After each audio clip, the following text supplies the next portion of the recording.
Hey, what's up guys, welcome back to another video. Today I'm gonna show you how to fix the maximum number of accounts has been activated on this iPhone.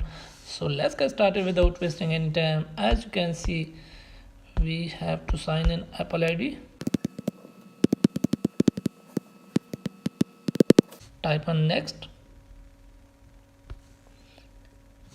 As you can see, the maximum number of accounts has been activated on this iPhone. So cancel it. How to fix? Now open App Store, type on profile icon, and here type your Apple ID, type your password, type on others, don't upgrade. As you can see, Apple ID has been signed in my App Store, and it also will sign in the settings app. Type on not now. Thanks for watching.